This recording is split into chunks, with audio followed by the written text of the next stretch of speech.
All right, I'm on. Sweet. Thanks, Don. That was awesome, and that was it's kind of an honor to follow Dave Woods. Before I get started, talking about drift and things like that, I was brought it was brought to my attention by my friend Adam Johns that I did not have any pictures of dogs in any of my slides. So I thought really quickly, I do have a cup holder that has one of my dogs. And so I just, obligatory dog picture. This is my dog Cricket. So anyways, so yeah, today I want to talk about this thing called deviation, or violations, or, when people don't follow the rules. And so I don't know if my slides are going to pop up at any point here, but if so, I'd like to get those up. If not, I can go without them.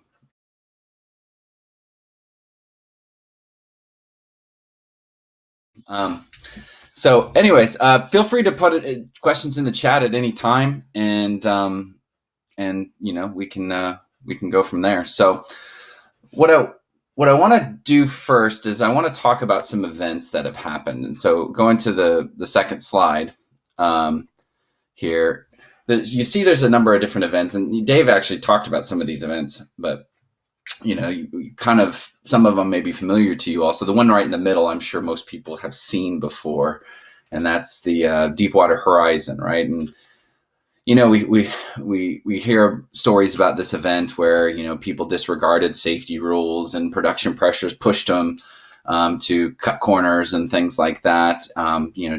Dave talked about the one in the top right corner. That's the NASA Columbia disaster, right? Where they launched despite significant anomalies, and of course, Dave talked about some of the underlying issues there, but some of the other ones that may be less familiar, some of you may be old enough to know about the one on the bottom left, which is the Challenger disaster from NASA. And a lot of people know about that story. If you don't, one of the kind of key narratives there that emerged is, management pushing schedule over safety, right? And, kind of the infamous line on the night before the launch where one of the contractors for NASA was telling some of the engineers who had concerns, hey, take off your engineer hat and put on your management hat to make this decision. It just sounds so evil, almost like Mr. Burnsy. You know what I mean? So it's, we see people violating rules. Some of the ones that are less obvious, that in the top left, you see basically the outcome of a friendly fire event that happened over northern Iraq in the no-fly zone in the early mid 90s, right, where two F-15 fighter jets shot down two Black Hawk helicopters carrying UN personnel, killing all aboard. And in that case, the investigation found that people were routinely violating protocols. The Black Hawk helicopters were going into the airspace without proper coordination per the procedures for that task group. So there was a consistent amount of violation that was happening in deviation. Then one that's less familiar to us, but just to kind of show that these violations aren't just in the safety world. In the bottom right, Goldman Sachs. There was, they're a financial institution, but in the financial crisis, they didn't collapse. They actually made a lot of money, primarily off the backs of basically foreclosing people's homes.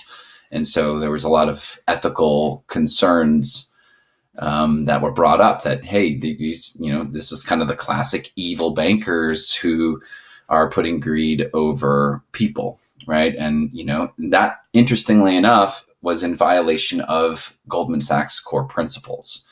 They have core principles going back to their founding. There's an interesting book on this topic called What Happened at Goldman Sachs, where a sociologist who used to work for Goldman Sachs kind of identified this, that, hey, what happened wasn't just that these are just evil, greedy bankers. So, these guys violated their own rules, their own ethics, and for this to happen. And of course, going to the next slide, this is something we've seen, right? This is something that's in those of us in the construction industry, those of us in, sectors that are not, maybe we're not in the military, maybe we're not in NASA, but we've seen violations. We see people routinely ignoring safety rules and safety protocols, right? And this can be quite frustrating to us. This can, so how do we deal with this? How do we deal with people who routinely violate the rules? Well, one of the things I want to talk about today is, I think the first thing we have to do to deal with this is understand it, right? We need to understand where this is coming from. And so if we go to the next slide, I want to talk about one explanation, and kind of the traditional explanation, right? And it's kind of captured in that picture, right? Which it's a little bit dark, but it says everything happens for a reason, and sometimes the reason is you're stupid and you make bad decisions. And all joking aside, this is kind of a traditional narrative that we get when we look at violations or deviations or something. It's when something bad happens, we point the finger at those who are responsible, right? We look for those people who last touched the knife and we blame them. And this is something we do even without thinking. It's just almost innate in us. And even if you look at the sort of narrative in safety practice, and my experience at least, when people talk about how do we deal with deviations and violations, it's often discussed in terms of how do we fix those individuals? How do we improve their decision making, right? So kind of the negative side of it is we talk about the stick, right? Where, okay, we need accountability. And by accountability, we mean discipline. We need to punish people. We need to fix them, right? And what's the idea with punishment? The idea of punishment is we're trying to fix like a risk calculus. Like people are, go back to the guys with the ladders on one of the previous slides, where it's like, okay, well, they're calculating the risk and they think it's worth taking the risk. And so if we add the threat of punishment, that will make it not worth taking the risk. And therefore they will not take the risk, right? That's the theory there. Or if we're going to be a bit more, positive and not be as negative, sometimes we'll say, hey, we need to get them to care more. We'll go after their hearts and minds. We'll introduce incentives, or we'll try to, put up posters and things like that so that, we fix their decision making. We fix those individuals. And so the underlying theory here is that violations and deviations are a result of what goes on inside of us, right? So when you violate, it is because you have some sort of deficiency in some way, right? It's not a product of anything else. It's inside of the individual, and we need to fix the individual or individuals if we want to frame it in like a safety culture conversation. And that's how we solve that problem, right? So that's one explanation. But if we go to the next slide, something actually David Woods sort of introduced to me is this concept of first stories and second stories, right? First stories and second stories of accidents.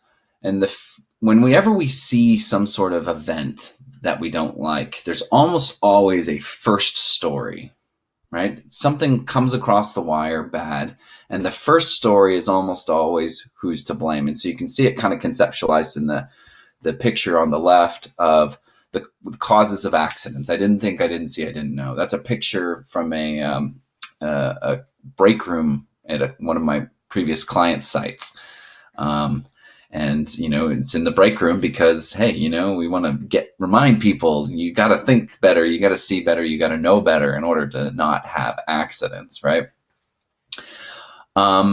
And so that's the first story. And actually, interestingly enough, I was looking back, on social media, sometimes you get those like memories, here's something you were tweeting about so many years ago. And actually just today, I got a memory about the news reports for the ghost ship fire, which happened in Oakland here. And I'm not sure how many people are familiar with it, but there was a warehouse where a lot of people were living in that warehouse altogether. They called it the ghost ship.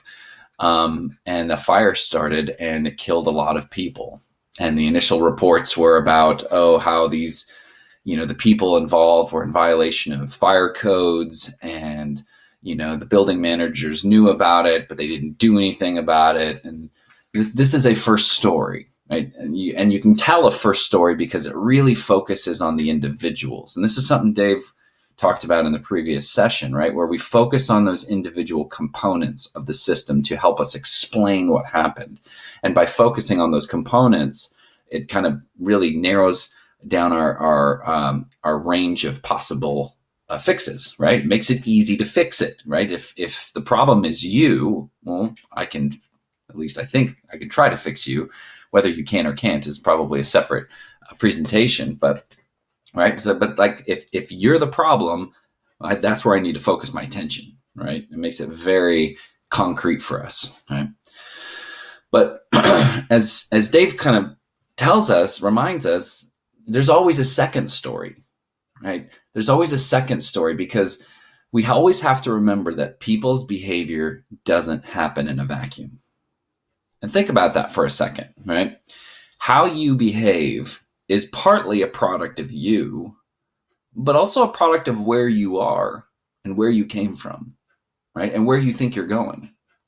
Think about that, right? We are a kind of an amalgamation, just like a mixture of all of this stuff that has brought us to this point, plus where we want to go next, right? So we orient ourselves to behave in ways that make sense to us, right? And that's what the second story really teaches us. If we understand that what I do right now is not just a product of me, it's a product of what I think I should be doing in this moment, then focusing on me doesn't make sense, because it's never just me. What I do is never just a product of who I am. It's also a product of where I am and what I'm doing, right? And so this gets to the idea that's captured in that sign on the right side, which is the system isn't broken. It was built this way, right? And so let's kind of dive into this a little bit more, right? And so going back, and let's see if we can go into at least one of those events that I talked about initially and find a second story. So back to the next slide. Let's look at the friendly fire event over northern Iraq, right? And there's a fantastic book that's definitely worth your time if you haven't read it yet, by Scott Snook. It's called Friendly Fire, where he actually goes back, and that kind of diagram you see there is sort of a visual demonstration of what's in that book. I'm not going to go through the diagram, so you don't have to read it, right? I'll sort of explain it a little bit.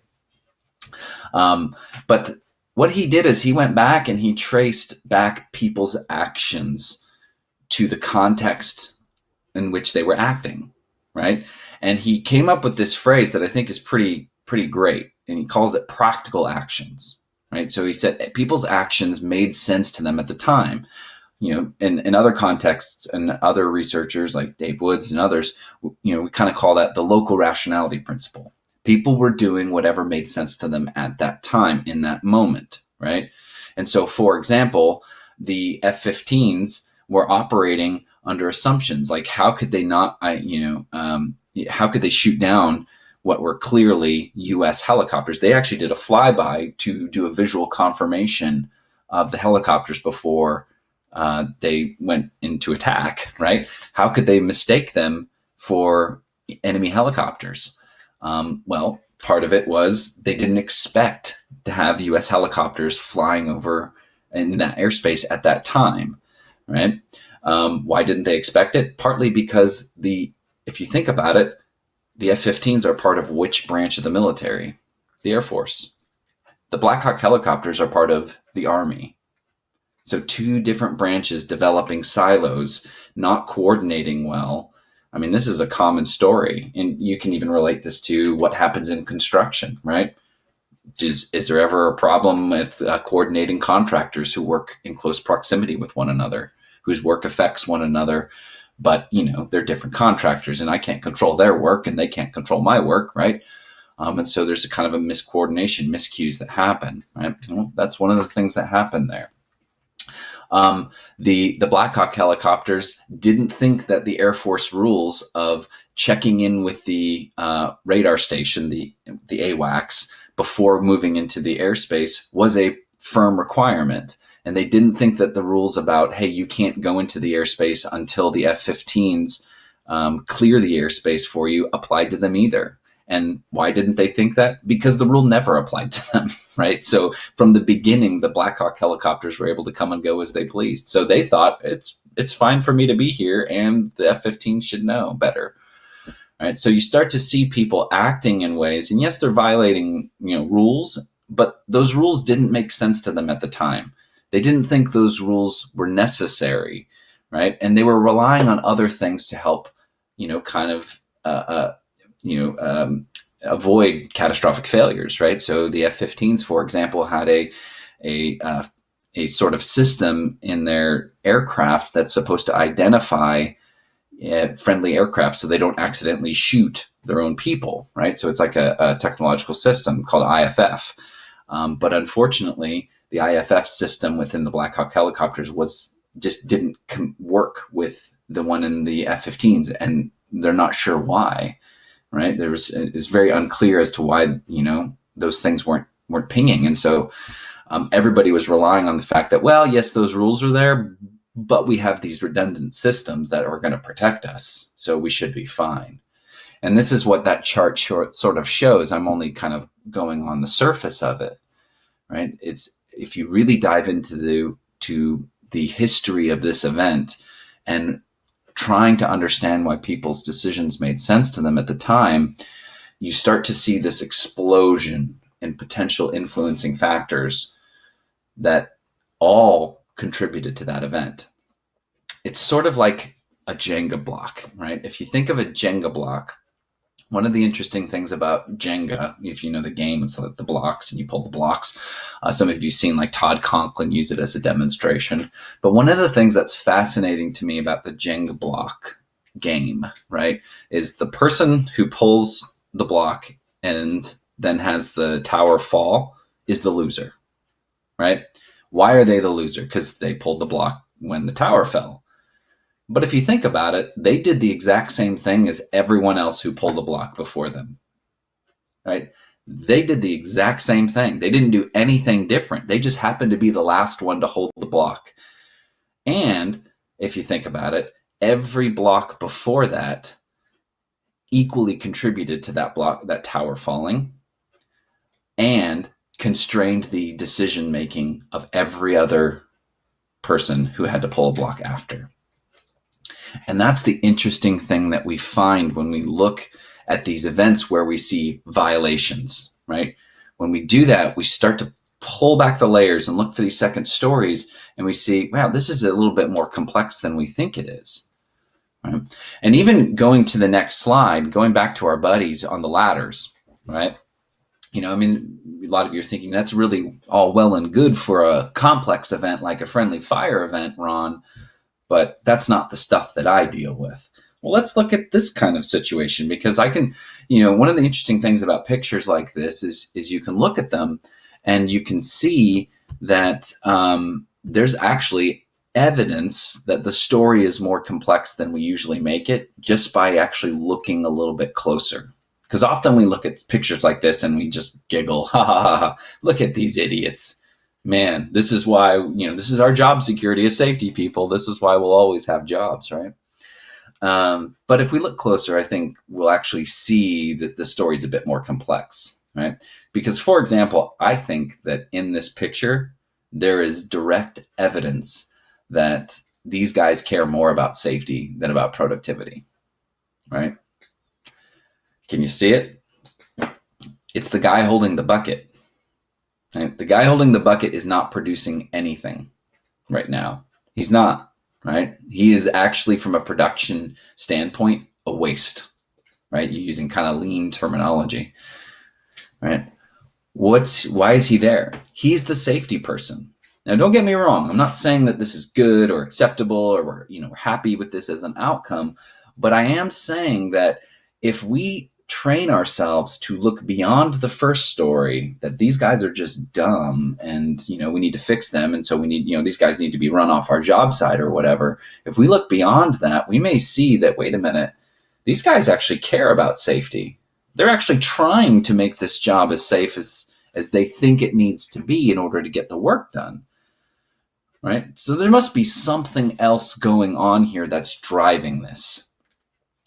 Well, one of the things that I want to talk about that could be driving some of the violations that we're seeing in our organizations, and what I'm going to talk about for the rest of the presentation is not the only thing that could be driving it, but it's a key thing, and it's captured on the next slide. It's this concept called organizational drift. Right? This is kind of the focus of a lot of my research these days.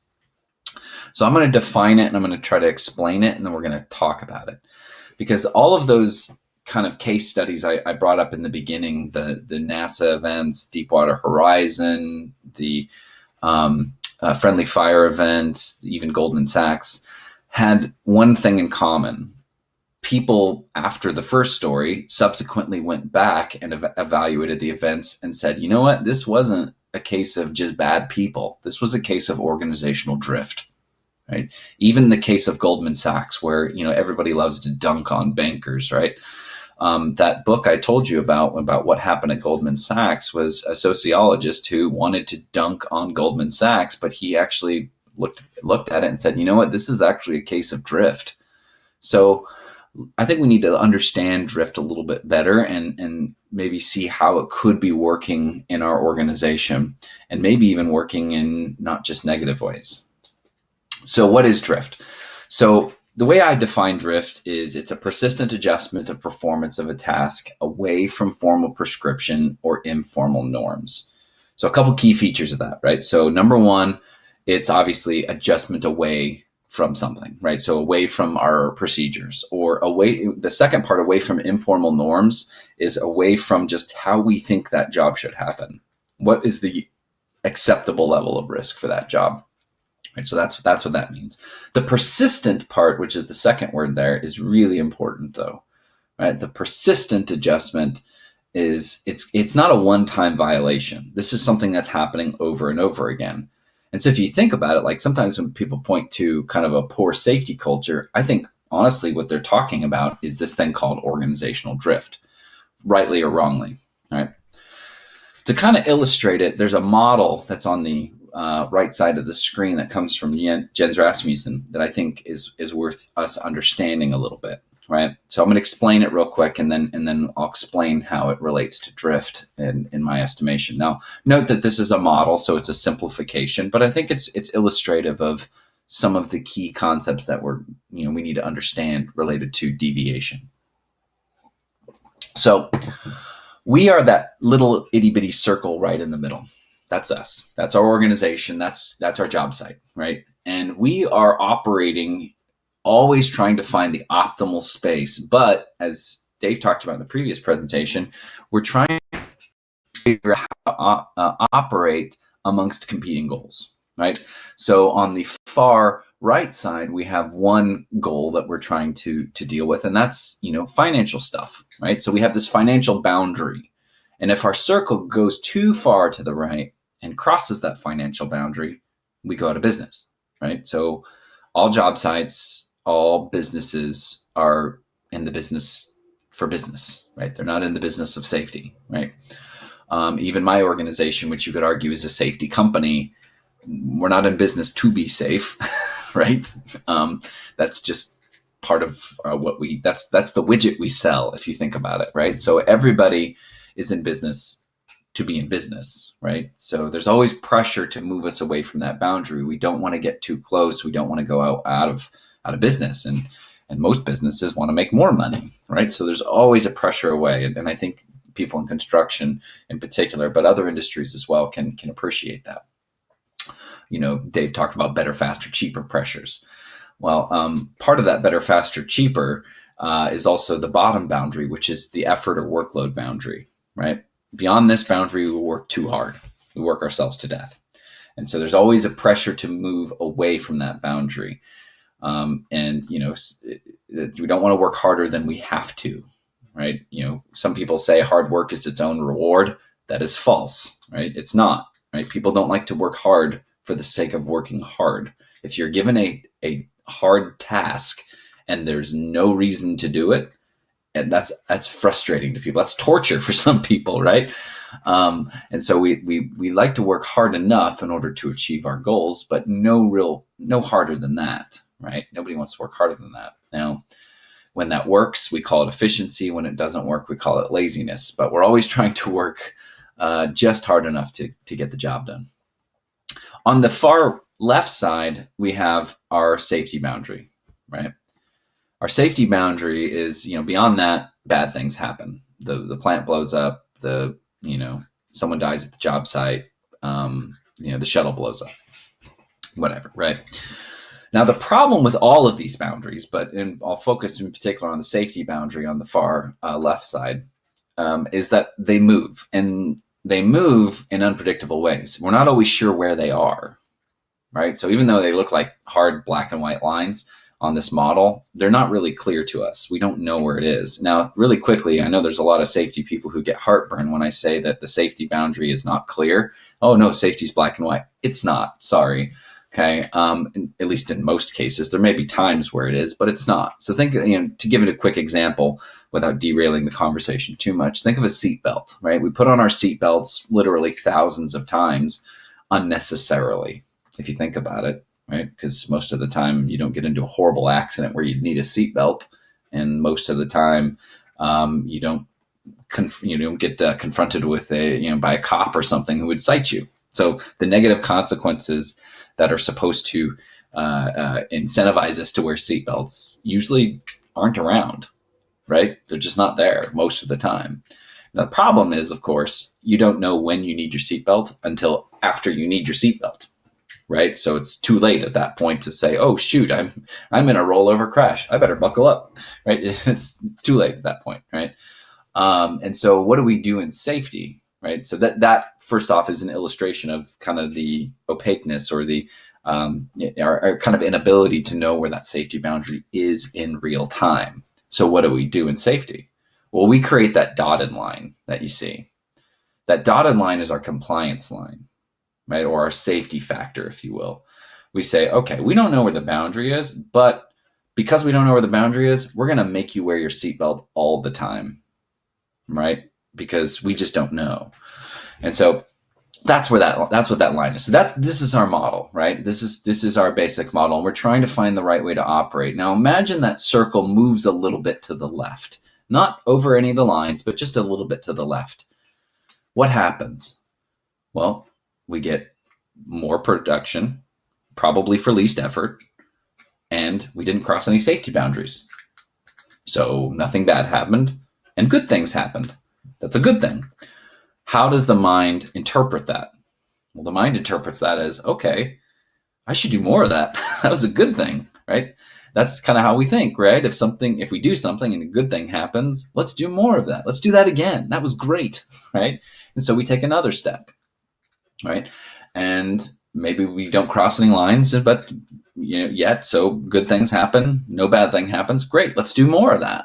Right, and so you can start to see how we do something, and we get better, we get good outcomes, and so we say, I want to do more of it. And then maybe we cross the dotted line.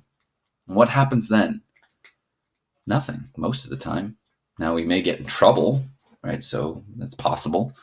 But one of the downsides of having that dotted line, I'm not saying we should get rid of our compliance rules because they serve a purpose.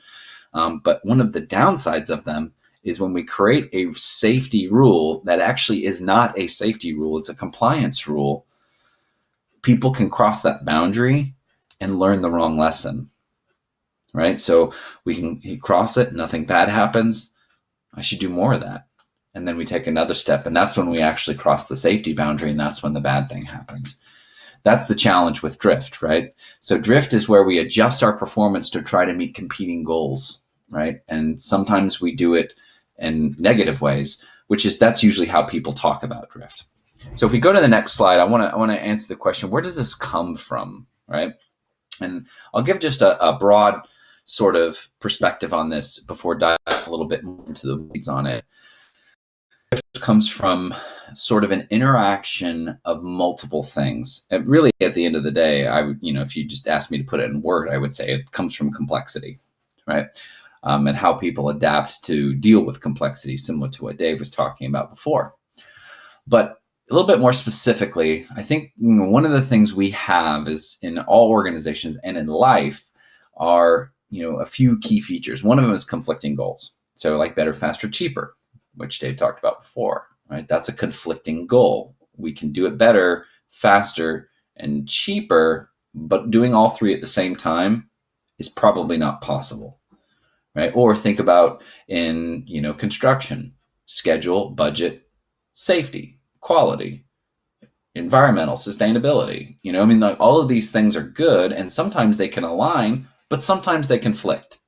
Right. And there comes a point where we cannot reduce the conflict anymore, that they just, at the end of the day, they're going to conflict. Right. So the safest way to run any construction site is to send everybody home. Right. We can't do that. And that's true of any job site, manufacturing, utilities. Right. It doesn't matter. Right. We're always going to have conflicting goals. And the problem is with these conflicting goals, we also have scarce resources, right? We don't have infinite money. We don't have infinite time. We don't have infinite people or skill sets or any of that stuff, right? We only have a little bit of resources to meet those conflicting goals. Because if we had infinite resources, maybe we could actually do it. Maybe we could make it work, right? If we had all the time in the world, maybe we could do better, faster, cheaper, right? Maybe we wouldn't need faster, I guess. You know what I mean? But we don't. We have to operate within the resource constraints that we have, right? And this forces us to make trade-offs, right? Trade-offs amongst competing goals, given the resources we have. Now, that wouldn't be too bad of a problem if we didn't have the third thing, which is uncertainty and unpredictability, right? We live in an uncertain world. Change is always happening. And the kind of insidious part of that phrase that I just said, change is always happening, it's a cliche, right? Change is always happening. But literally, that's true, right? Literally, the person you woke up as will be different than the person at the end of the day, because you're changing in small ways all the time, right? You're aging, if nothing else, right? So there's always some change that's happening. Now, the insidious part of it is most changes don't really matter that much, right? So today is often the same as yesterday, right? So we operate today like it was yesterday, right? And that go back to that model from the previous slide. For example, we move closer to the boundary because, the last time we did, nothing bad happened. Right? And most of the time we're right. Most of the time, the way we operate today will be effective because it was effective yesterday. But sometimes we're wrong. Right? Sometimes that doesn't work. Right? Sometimes today is dramatically different than yesterday. And those shock events like Dave talked about. Right? And so how do people negotiate that uncertainty where every day has the potential to be dramatically different, but most days aren't? Well, we adapt, right? We deal with what we have in front of us, right? So that's the fourth point at the bottom, those locally rational adaptations, or what Scott Snook called practical actions, right? These things that we have to do, how we adjust our performance to meet those conflicting goals with the scarce resources in an environment of uncertainty. To me, this is where drift comes from, right? Because we're trying to find a way to make it work with what we have. There is no perfect solution. There's only the best we can come up with. And to illustrate that, I want to go to the next slide, and I want to do a quick psychological experiment with you all. So the wording that you see on the screen here literally comes from a psychological experiment. And some of you may be familiar with it already, but those of you who aren't familiar with it, let's go through this real quick. And what I would really like you to do is I'd really like you to try hard to not make a mistake, right? So Linda's 31 years old, single, outspoken, and very bright. She majored in philosophy. As a student, she was deeply concerned with issues of discrimination and social justice, and also participated in anti-nuclear demonstrations, right? So ACI, meet Linda, Linda, meet ACI. Now think about that question real quick. Which is more probable, that Linda's a bank teller or that Linda's bank teller is a bank teller and active in the feminist movement? So imagine the Jeopardy music, R.I.P. Alex, and get your answer. If you're like most people, and by most people, I mean about 2/3 of the people in the studies where this is done, you choose number 2, right? Some of you chose number 1, right? And those of you chose number 1, you are correct.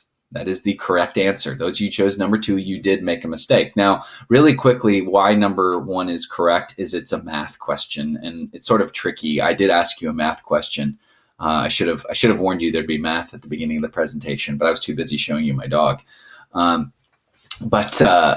let me, if you have questions about why number 1 is the correct answer, just ask and I'll be happy to explain it. But I want to understand really quickly, those of you who chose number 2, why you made that mistake and why most people who are given this question, who have not seen this question before, this experiment, make a similar mistake, right? Because if you did make a mistake, apparently you're in good company, because a lot of people make this mistake.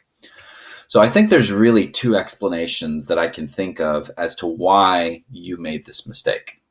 The first explanation, possible, not saying it is, but it's possible, is that you're dumb, right? I mean, it's possible. You could be one of those people who's just stupid. No, I'm just kidding. We're not the stupid ones. It's those other people who are stupid and, who are bad dressers and, smell bad and stuff like that. Those other people. We're the smart ones. So what's the other explanation? The other explanation comes from Gerd Gigerenzer, a psychologist. And he makes the argument that actually choosing number 2 number 1 may be the mathematically rational choice. Number 2 may be the socially rational choice, or ecologically rational choice, right? So let me explain that really quickly. I'm not saying anybody who chose number 1 is socially awkward, but think about that for a second. Those of you who chose number 2, you probably chose number 2 because you used the paragraph above the question to help you answer the question. Right? Interestingly enough, from a mathematical perspective, that is a mistake. You don't need the paragraph above the question to answer the question. From a math perspective, you can just answer about probability just by looking at the question and the answers. That's all you need, right? But if you're actually having a conversation with someone, if you're talking with someone and they tell you something and then they ask you a question about that something, the information they told you relates, right? And so if you're in a conversation with someone, if I'm just telling you about my friend Linda and I ask you a question about Linda, probably I'm telling you that she's a feminist if I told you the information above, right? It just makes sense, right? And those of you who chose number 2 and you're frustrated that your answer is wrong, you're thinking in your head, but the information, right? Yeah, it just makes sense that number 2 would be the right answer in a normal social context, right? But again, it's not, because in a math context, it's not right. But notice a key thing that makes number 2 correct in a social context. It's your brain filling in the gaps, right? Your brain is wired to respond to uncertainty and ambiguity. Your brain is wired to figure out what's going on from the context, right? And it's wired to do it in very effective ways. Think about stuff that we just take for granted. So like one of my favorites is, think of the phrase, how's it going? How's it going, right? So if I were to ask you right now, if I weren't looking at my computer screen and we were actually talking to each other and I said, how's it going, right? Notice that you would answer the question instantly. You wouldn't think to yourself, what's he asking me about? What is this? But think of the phrase, like think of the words. How is it going?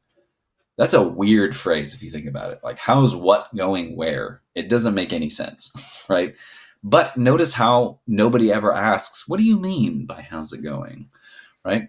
No, we always just answer the question. And interestingly, the way you answer the question will change depending upon who's asking you and where. Right. So if literally we were able to talk, if this was like a normal time, non-COVID, we were in a presentation and I'm, talking to you all, I'm in the room in front of you and I say, how's it going?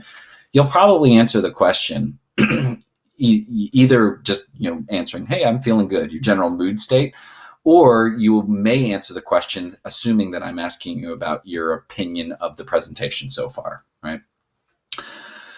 Now, if your friend later on says, hey, how's it going? You're probably more likely to answer about your general mood state, right? Whereas if your boss asks you in a work context, how's it going? You're probably more likely to answer them based upon the assumption that they're asking about a specific project that they gave you, right? What's the status of that task? 3 different contexts, the same question, 3 different answers, right? That's, to me, the key to understanding drift and violation, if you think about it.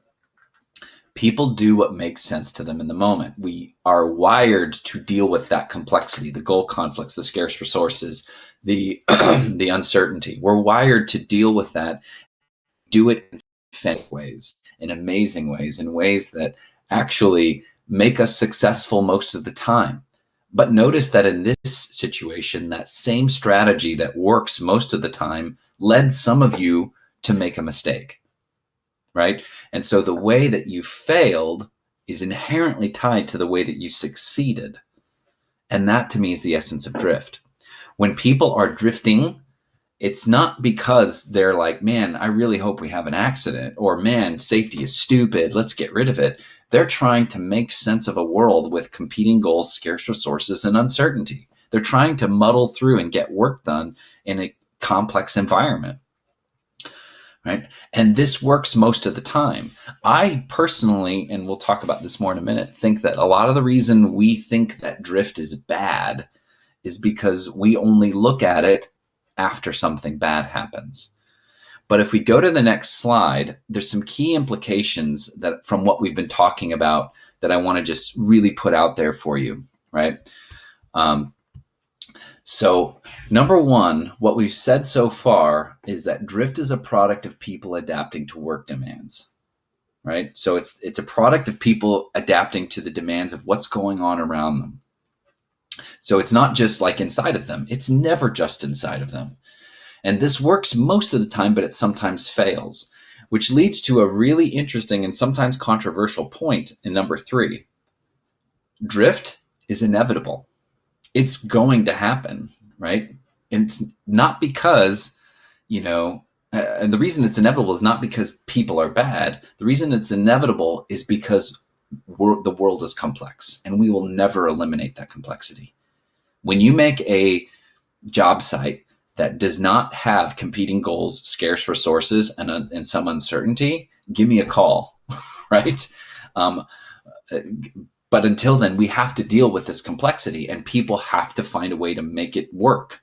And so they have to drift in some way, or you could substitute the word drift for adapt, right? They have to adjust. And if that's true, then drift is not only inevitable, it's not always bad. And in fact, it may be good most of the time. We only look at drift when it's bad, but if we think of the underlying processes that are driving drift, drift may actually be a good thing the overwhelming majority of the time.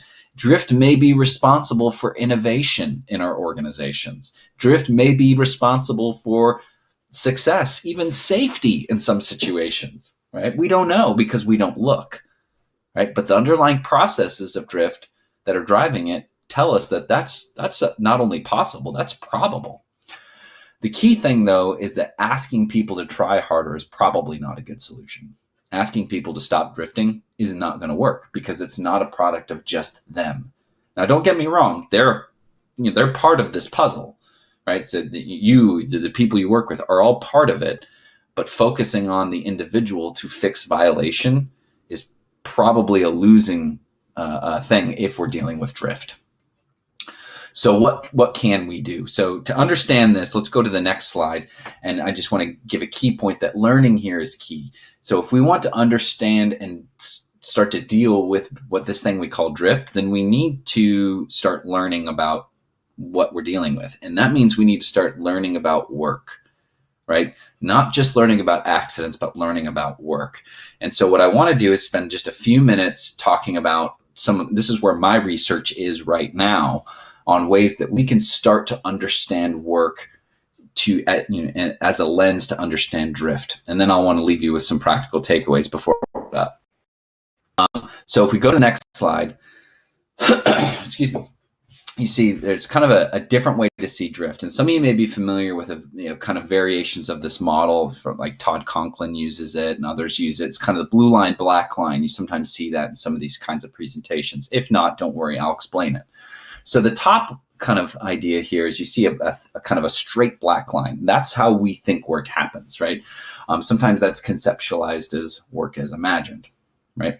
So that's our procedures, that's our rules, policies, regulations, whatever, right? That's how we imagine work is happening. The blue line that's wavy is how work is done, right? Work never happens perfectly.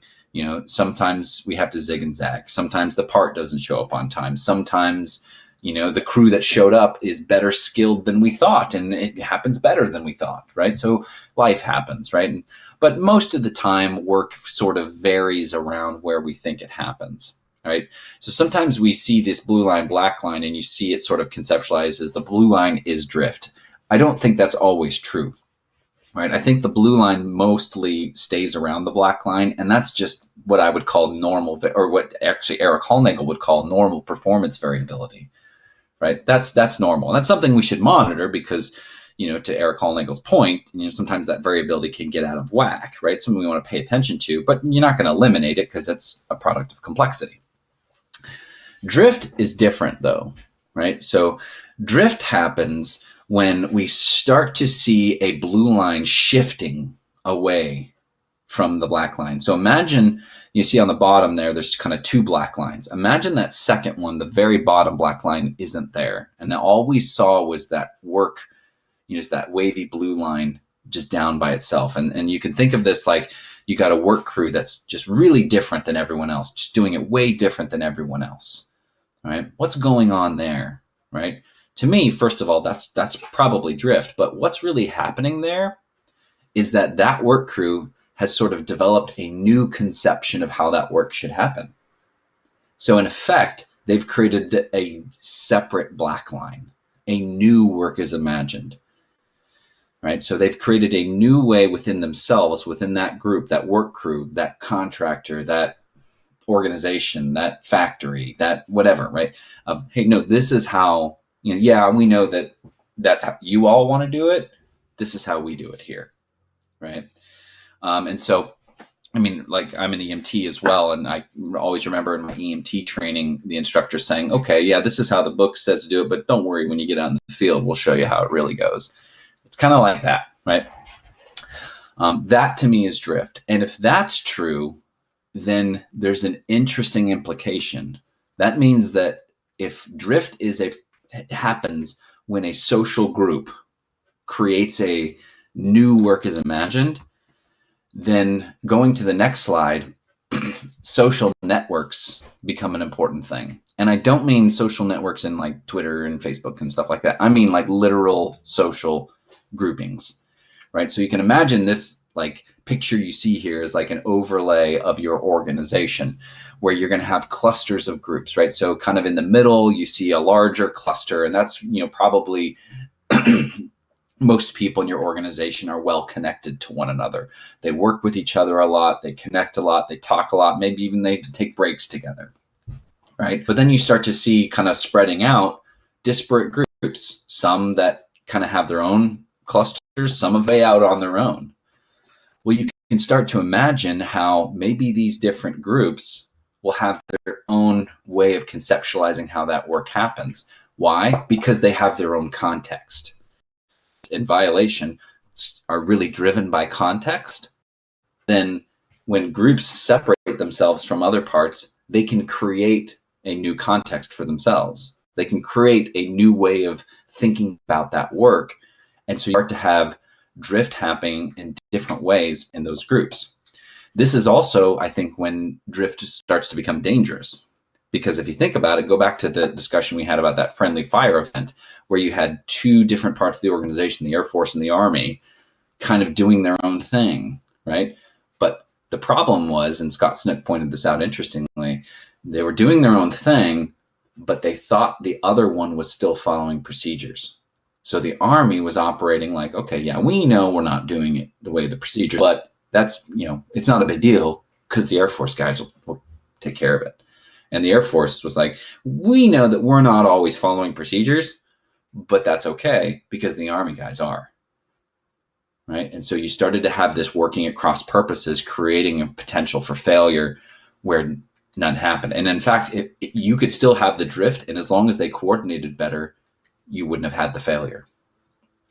And so with the time I have left, I would just give a couple minutes left on key practical takeaways. And then I see there's at least one question there. And so if you got more questions, I'll answer that one and answer the other one. So just some quick practical takeaways here I want to give to you. So number one, is drift, or you could call adaptation if you wanted to, is something we should identify and harness, not try to eliminate.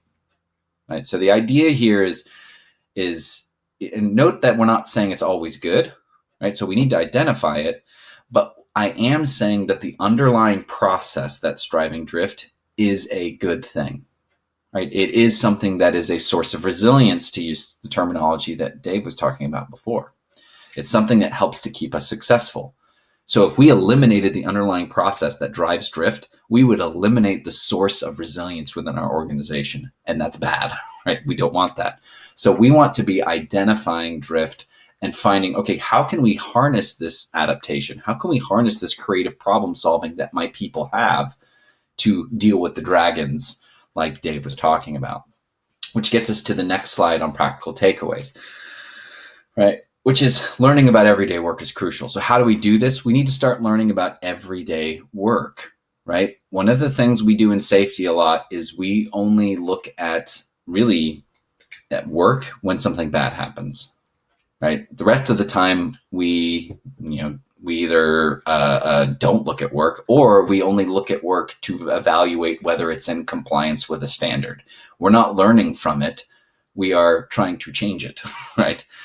We need to start learning about it. We need to start seeing violations as symptoms of a problem, not as the problem itself.